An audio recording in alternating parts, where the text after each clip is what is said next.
Hello and welcome back, grade 1 students. We're still on Unit 4, Plant and Animal Structures. We're going to continue with Lesson 4, How do plants and animals respond to their environment, Part 3.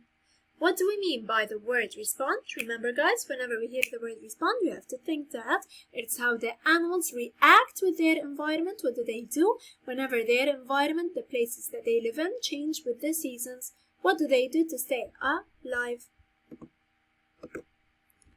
For today, we're going to cover the following sections. Animals use senses section, page 202 to 103. And we're going to watch a video about them all. So animals use senses. We all know that we have 5 senses that helps us to learn about the world around us. We have the sight through our eyes, seeing, hearing through our ears, smelling through our nose, tasting through our tongue, and touching through our hands. So we use these 5 senses to learn about the world around us.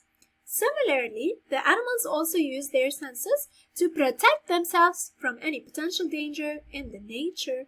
Let's learn more about it. On page 202, let's follow together.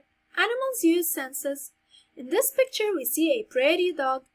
A prairie dog does what? A prairie dog uses its eyes and nose to notice the things around it. It will warn others if it sees or smells danger. So we're gonna read it one more time, then I'm gonna explain. A prairie dog uses its eyes and nose to notice the things around it. It will warn others if it sees or smells danger. So a prairie dog is not actually a dog, of course. It's not a dog, it's more like, and it's closely related to the ground squirrels, okay? Now, we listen up carefully. All scientists call them prairie dogs because they make a bar-like sound, okay, to warn their fellow friends that there is danger coming so they could hide and protect themselves. How do the prairie dogs know that there is danger coming? They observe using their eyes and they smell using their nose to notice. It means to watch out for the things around them. To smell if there is anything coming from far away, any other animal, they could smell it out. And they start making the bark-like sound to warn others to hide so they could stay safe from any potential upcoming danger. Okay? Let's watch out to see. How does the prairie dog warn their friends?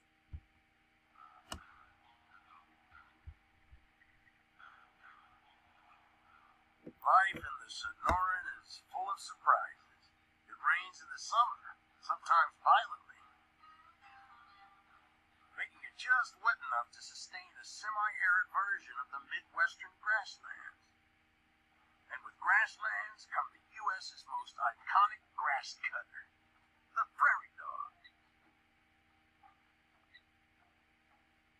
Prairie dogs are, of course, not dogs at all, but are in fact closely related to ground squirrels.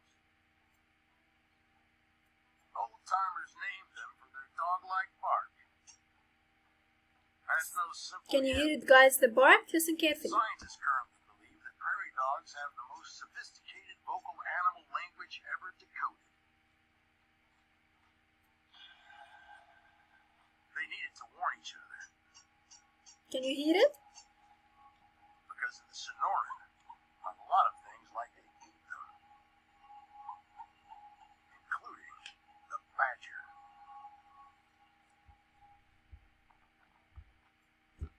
So the prairie dog uses its eyes to observe if there are any other animals coming from far away, okay, or its nose to smell and check out if there are any animals coming from far away as well, okay, and then it makes a bark-like sound whenever it notices anything to warn its other friends to go and hide in the burrows so they could stay safe, okay? Let's watch what and how does this happen.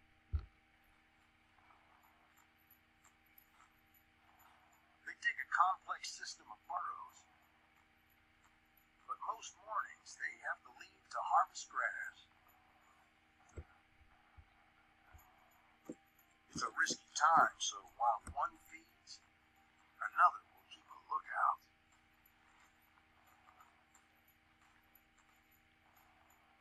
It takes a very very social animal to be this cooperative. They groom each other a bit like monkeys do. And young prairie dogs love to play fight.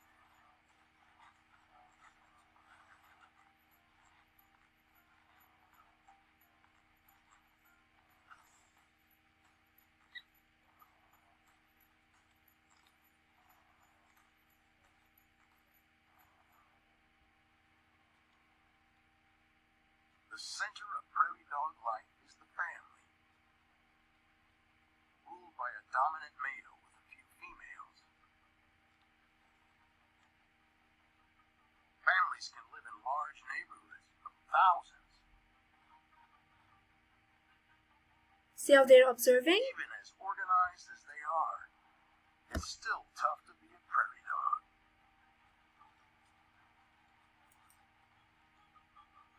Only half live past. See how they're observing? So, the prairie dog uses its eyes and nose to watch out if there is any other danger coming from far away. Then it makes a bark-like sound to warn its friends to hide so they could stay safe. Let's check what about the white shark. The white shark, what do you think, guys, does the white shark use to stay safe? What kind of senses or which senses does it use? Let's check out and see. A great white shark has eyes that see well. It uses its ears to feel movements in the water. Let's read it one more time, then we'll explain. A great white shark has eyes that see well. It uses its ears to feel movements in the water. So the great white shark is a really big animal, okay? And it has eyes that see very well. It helps it to protect itself from any other dangerous potential animals, okay? So what happens is that it doesn't only use its eyes, but also it uses its ears to feel the movement, to listen carefully if there is any movements in the water, hide directly and protect itself. Let's watch together. Let's watch together.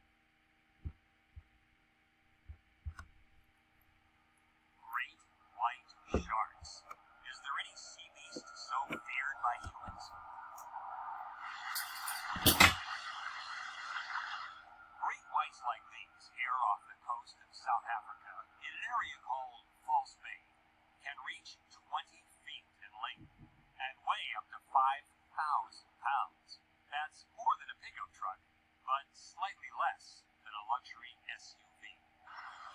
Add this to the fact that great whites can sprint through the water at speeds up to 43 miles per hour, and it's no wonder we're afraid of sharks. But should we be? I mean, let's face it, they have great vision. So, the great white shark uses its eyes to see well, okay, and uses its ears to hear if there is anything moving in the water to protect itself. Now, what about the mouse? Let's check out and see. A mouse does not see well at night. It uses its nose to smell for food. It uses its whiskers to feel in the dark. Now, you may wonder, what are the whiskers? These are the whiskers, okay? These are the whiskers. We call them whiskers. Like the mustache, but it's not a mustache. For the people who call it a mustache. So, the mouse has whiskers like the cat, okay? So, let's reread together. How does the mouse use its senses? A mouse does not see well at night. It uses its nose to smell for food. It uses its whiskers to feel in the dark. Okay? So it uses its nose to smell for food and its whiskers to feel in the dark. Now I didn't find any video for the mouse during the dark, but I found one during the day. Let's watch it together.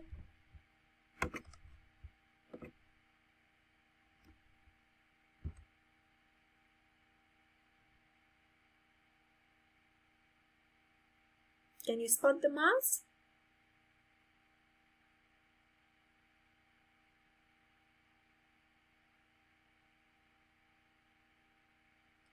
See how it's smelling the cheese and now it starts eating it?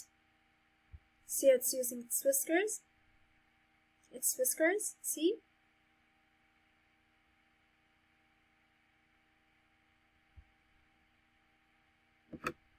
Okay, let's move on. So it's exercise time. Are you guys ready? Let's wear our thinking cap on. Are you guys ready? We open to page 203 and let's read all together. Moles do not see well. What body parts do you think it uses to notice things and find food? Choose all the correct answers. Now, whenever we say choose all the correct answers, it means we have more than one answer. Are we ready so far? Great. Now we listen up carefully. This is the mole. Okay, let's read the question one more time. It's an animal that lives under the ground and it does not see well. What do you think? Which body parts does it use to notice the things? It means to feel the things around it and find its food. Choose all the correct answers, which means we have more than one. A, nose. B, eyes. C, whiskers. Let's read it one more time. Moles do not see well. What body parts do you think it uses to notice things and find food? Choose all the correct answers. A, nose. B, eyes. C, whiskers. See, it has whiskers like the mouse. Take a minute. Correct! It's C. It uses its nose and its whiskers to find its food.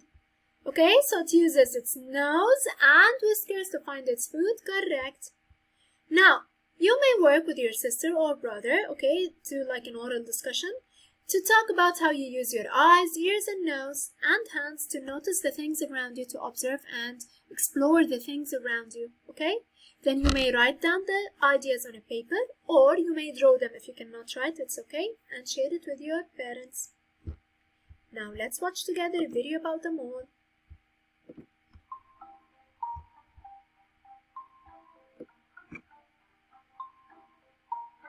The eastern mole is a very small subterranean animal, sometimes mistakenly called a rodent.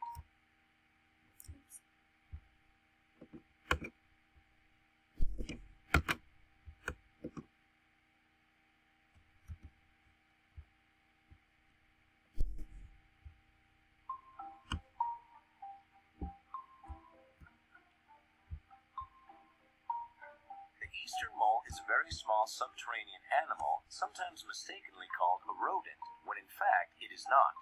During its 3-year lifespan, the eastern mole grows to be about 4 to 6 inches long.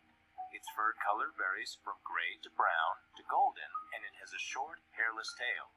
It can be found throughout most of the eastern United States and is sometimes known as the common mole. Since eastern moles live primarily underground, it is sometimes mistakenly believed that they are blind, but in fact they do have eyesight. It's just very, very limited. Moles aren't capable of distinguishing much beyond light and dark with their small eyes. They do have excellent hearing, although their ears are hidden underneath their fur, and their soft snout is used for both smell and as a touch organ, helping to guide them. Moles have very strong front feet with lots of claws, which help them become particularly good at digging. Digging is an important part of a mole's life. They dig elaborate tunnel systems in search of earthworms and other insects to eat, and they also live in the tunnels, making little burrows for sleeping or giving birth. Since eastern moles don't eat vegetation, they are often ignored when they move into an area. Sometimes they're even a helpful way to aerate a lawn or garden. They are particularly fond of golf courses, which provide an ideal mole home. Although it's a safe bet, the golfers and owners aren't quite as happy about it.